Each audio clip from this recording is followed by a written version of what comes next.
Dunia sedang tak bersahabat, ingin ku bawa hancur bersamaku. Dunia sedang tak bersahabat, akan ku dapat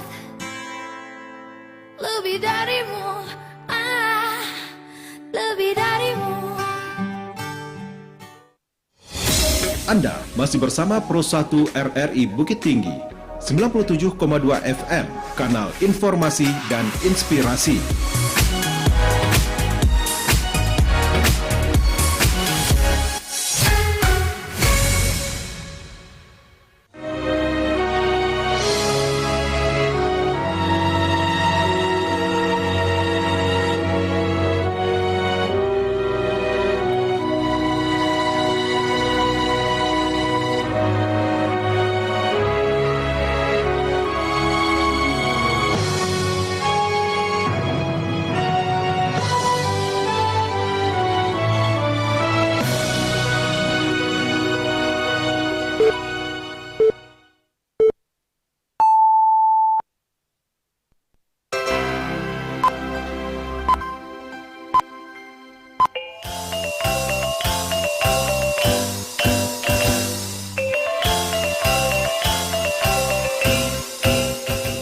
Pukul 3 balik waktu Indonesia Barat, Radio Republik Indonesia Bukit Tinggi, Jo Berita Daerah, Babahaso Minang. Selamat siang, Dun Sanak Sadonyo. Untuk mengawali perjumpaan siang hariko, kami sampaikan sari berita utama. Direktur Utama PT Bank Syariah Indonesia BSI Tbk, Heri Gunardi, sedang menyiapkan bisnis model atau bisnis proses dalam mengimplementasikan pelaksanaan Bank Emas. Pemerintah Kota Pemko Bukit Tinggi tidak hanya memfokuskan pembangunan fisik, namun juga mental, spiritual masyarakat. Buletin Berita Minangko dibacakan Mutia Utami.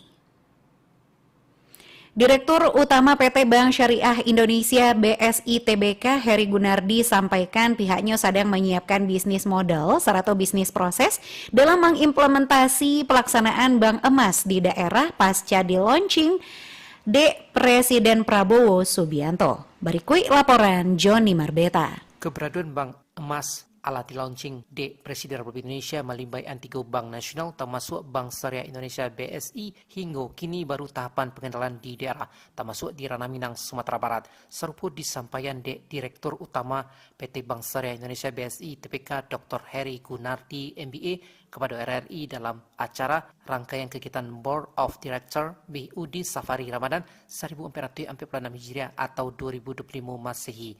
Juga dijalekan Heri Gunardi bahwa untuk pelaksanaan Bank Ameh di daerah bahwa kini tengah dilakukan sosialisasi termasuk dalam rangka melengkapi disiapkannya bisnis model maupun bisnis prosesnya. Launching Bank Emas juga ya Pak? Di Ranah Minang bagaimana ke depannya Pak untuk Ranah Minang? Tentunya ada tahapannya, jadi nanti akan lakukan sosialisasi dan juga kita sedang mempersiapkan bisnis model dan bisnis proses untuk melengkapi bisnis emas kita yang selama ini sudah ada, insya Allah. Di dalam melakukan pengelolaan bank syariah sangat berbeda dan ada di bank konvensional di mana sebelum pajak disetor ke pemerintah sebelumnya menyiapkan dana zakat 2,5% untuk disalurkan balik bagi kaum duafa serta bantuan lainnya serupa pada pondok pesantren, bantuan pada yatim piatu dan juga dari laporan BSI tahun 2024 catatkan laba berhasil perseroan sekitar 7,01 triliun rupiah. Juni Marbeta mengabar untuk berita Ranah Minang pada siang hari ke. Dinas Perindustrian Perdagangan dan Ketenagakerjaan Disperindaktnaker Kabupaten Agam menggelar pasar murah untuk menekan inflasi atau kenaikan harga barang, jasa secara umum dan tarif-menarif dalam jangka waktu tertentu menjelang Idul Fitri 1446 Hijriah. Kepala Dinas Perindustrian Perdagangan dan Ketenagakerjaan Agam Rio Eka Putra mengatakan, pasar murah diadakan di Kantua Kecamatan Jo sasaran masyarakat sekitar. Pasar murah itu dalam rangka untuk menekan inflasi menjelang Idul Fitri sehingga harga kebutuhan normal di Agam. Jocarotu masyarakat indak mengeluhkan kenaikan harga kebutuhan pokok menjelang Idul Fitri nantinya. Pemerintah Kota Pemko Bukit Tinggi Indah hanya memfokuskan pembangunan fisik namun juga mental spiritual masyarakat, terutama generasi muda melalui program pendidikan dan surau gemilang. Berikut laporan Yudi Prama Agustino. Pemerintah Kota Bukit Tinggi indah hanya memfokuskan pembangunan fisik semata pada periode kiniko. Demikian disampaikan penjabat Sekda Bukit Tinggi Al-Amin. Menurutnya dalam pembangunan indah hanya fokus pada fisik saja, namun juga mental spiritual masyarakat, terutama generasi muda. Di bawah pimpinan Wali Kota Ramlan Nurmatias dan Wakil Wali Kota Ibnu Aziz, pembangunan mental spiritual menjadi salah satu faktor utama nan digencarkan. Untuk pembangunan mental spiritual itu, ulas Al-Amin, Pemko Bukit Tinggi membangun program pendidikan dan surau gemilang, di mana dalam program itu Pemko bakal menggiatkan kembali fungsi ampek rumah. Ampek rumah tu diantaranya rumah tangguh, rumah ibadah, rumah sekolah, dan rumah adai. Kampek rumah ko diyakini sebagai tonggak dasar dalam membantu akhlak serta mental anak dan generasi muda ke depan. Al-Amin menjelaskan program pendidikan dan surau gemilang tu dapat nantinya menjadi program dan membantu pendidikan akhlak dan perilaku anak dan akan menjadi generasi di masa depan. Saat ko Pemko Bukit Tinggi terus berupaya agar pendidikan akhlak terhadap generasi muda mesti digencarkan, termasuk di seluruh pihak terkait. Menurut Al-Amin, saat ko kenakalan remaja dan merugikan kerap terjadi, serupa tawuran, balap motor, bahkan narkoba hingga LGBT, dan membutuhkan perhatian seluruh pihak, maka dari itu Pemko melahirkan program pendidikan dan surau gemilang. Dari segi mental seperti bagaimana Pak Ramlan dan Pak Ibnu Aziz ini menanamkan perilaku dan akhlak kepada generasi muda kita melalui program surau gemilang namanya, pendidikan gemilang namanya. Tujuannya adalah bagaimana perilaku, akhlak, tabiat para anak-anak waktu sesuai dengan falsafah awak di Bukit Tinggi, di Minangkabau. Ada bahasa Indonesia syarat bahasa Minangkabau. Kini bermacam-macam permasalahan yang kita dengar, bermacam-macam hal yang kita lihat yang kadang-kadang tidak masuk di akal perilaku para generasi muda awak. Tidak pernah terbayang bahwa sekarang terjadi dilakukan oleh anak-anak awak. Selain itu, sambung Al-Amin, Pemko Bukit Tinggi dan saatko di bawah pimpinan Ramlan Nurmatias dan Ibnu Aziz juga tetap melakukan pembangunan fisik terutama dalam penataan kota. Pemko menargetkan bebas dari banjir, seluruh riol-riol Nantasumbe akan diperbaiki. Bukit Tinggi sebagai kota wisata butuh penataan nan indah dan berasiah, maka dari itu butuh kerjasama dari seluruh pihak. Yudi Prama Agustino melaporkan. Wali Kota dan Wakil Wali Kota Payakumbuh Zulmaeta dan Elzada Suarman menerima sejumlah aspirasi dari masyarakat Talawi, Kelurahan Ompang Tanah Sirah, Kecamatan Payakumbuh Utara saat melaksanakan program subuh berjamaah. Sejumlah aspirasi yang disampaikan masyarakat Talawi serupa pembangunan jalan di beberapa titik, drainase, permasalahan kesehatan, permasalahan pertanian. Zulmaeta menyampaikan ucapan terima kasih kepada warga dan selalu secara bersama-sama membangun kota Payakumbuh. Harapannya partisipasi masyarakat taruh manike sehingga hadir Payakumbuh maju, sehat, sejahtera.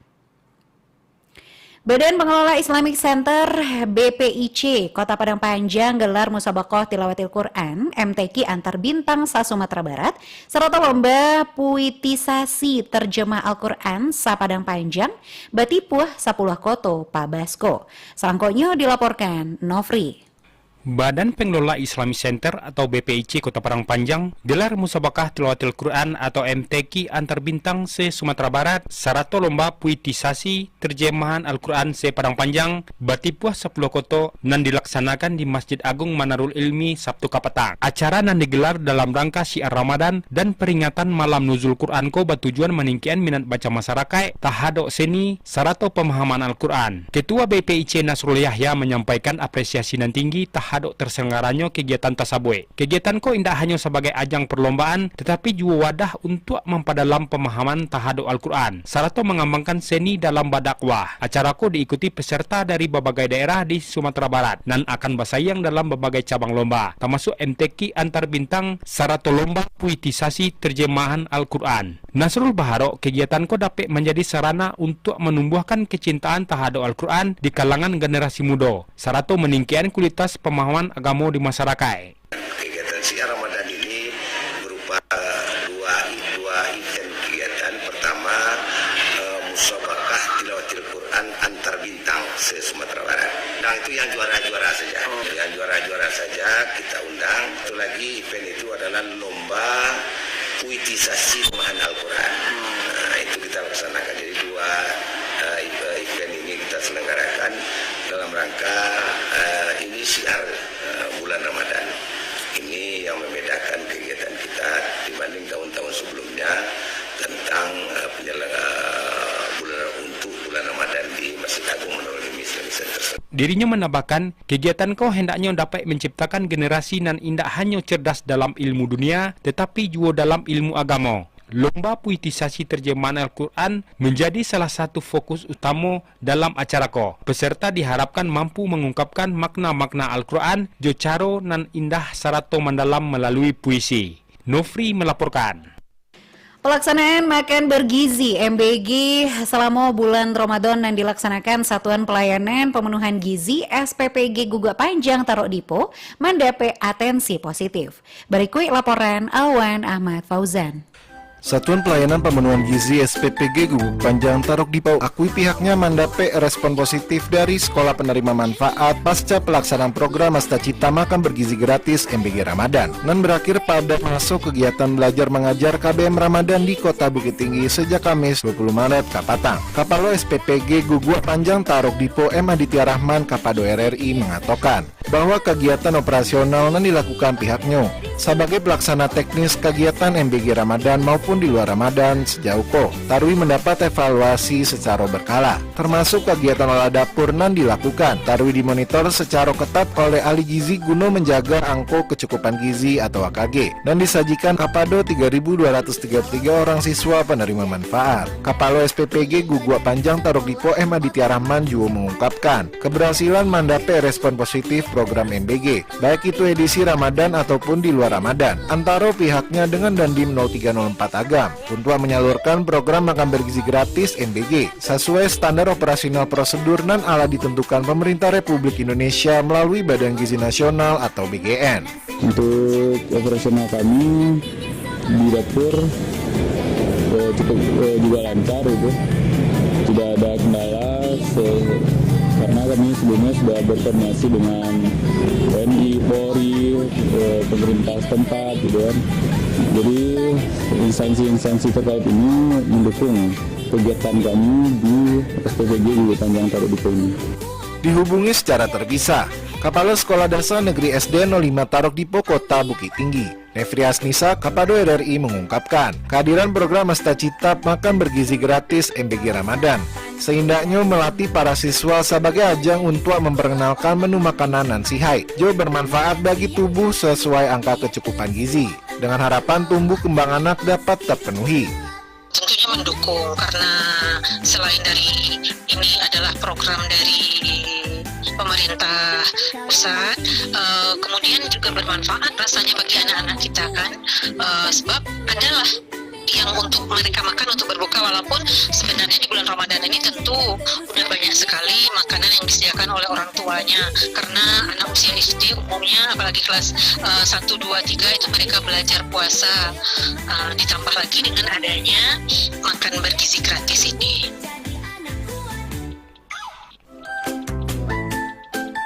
Diketahui Satuan Pelayanan Pemenuhan Gizi SPPG Guguk Panjang Tarok Dipo Kota Bukit Tinggi memastikan distribusi program makan bergizi gratis MBG Ramadan hingga MBG luar Ramadan tetap optimal kepada 3.233 orang pelajar nan terdata di Kota Bukit Tinggi.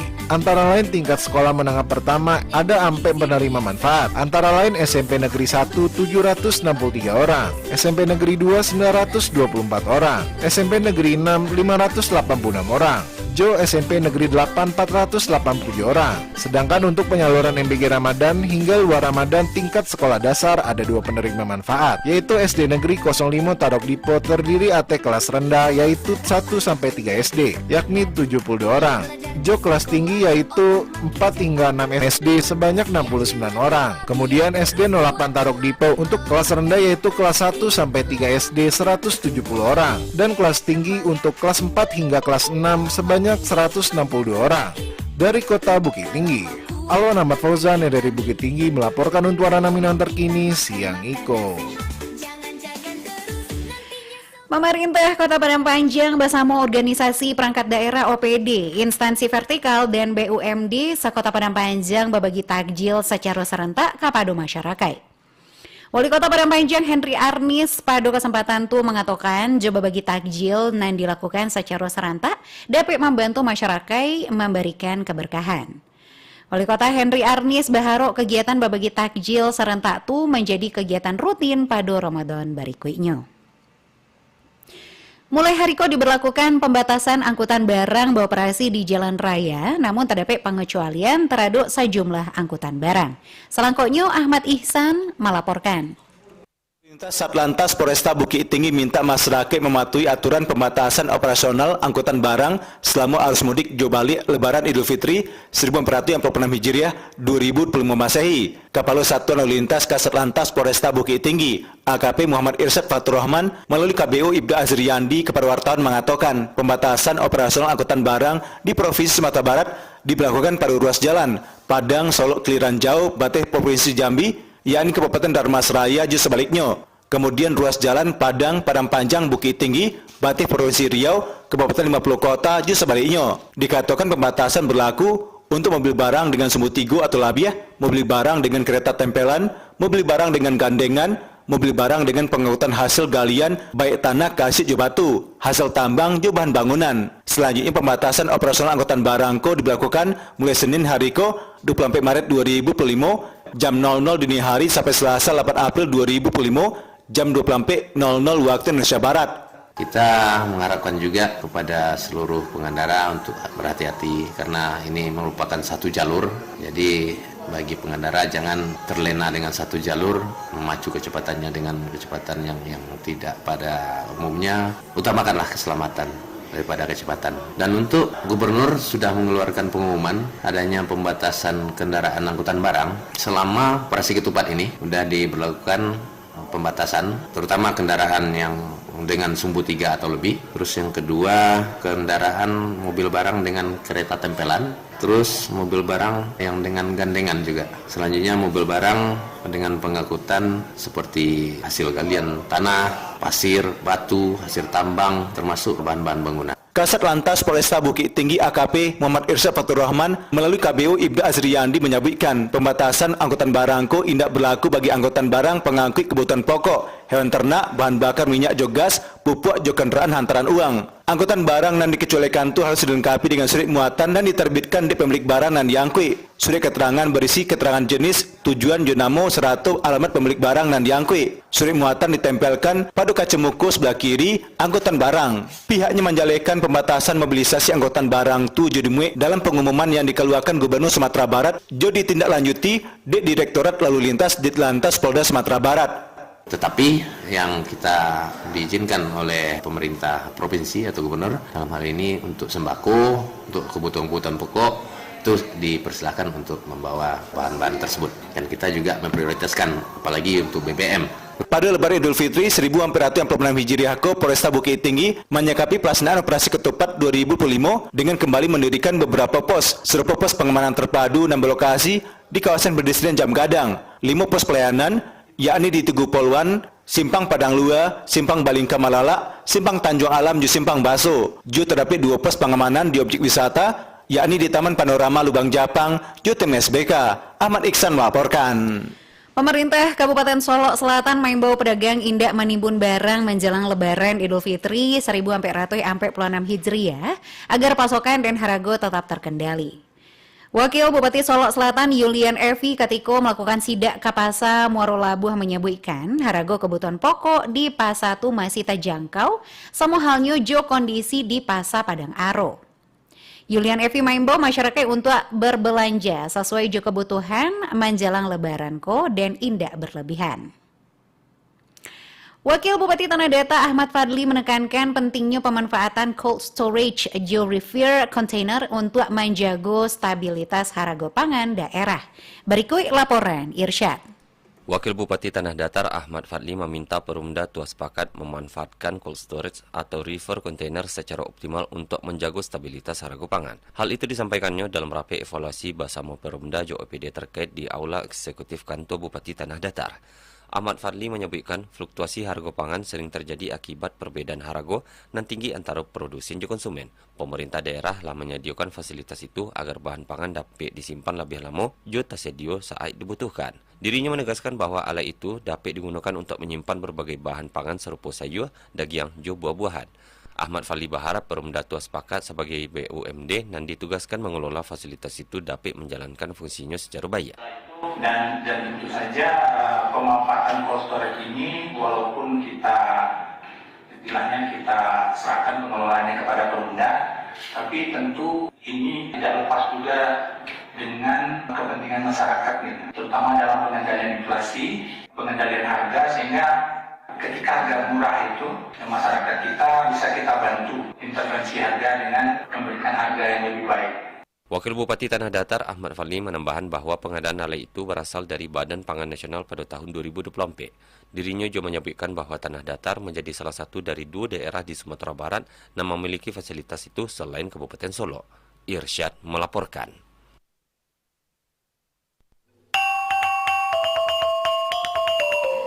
Sekian berita daerah Babahso Minang untuk siang hari Senin 24 Maret 2025. Berita daerah selanjutnya dapat didengarkan di Suap Pagi pukul 6 waktu Indonesia Barat. Ambo Mutia Utami, selamat siang.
Anda masih bersama Pro 1 RRI Bukit Tinggi, 97,2 FM, kanal informasi dan inspirasi.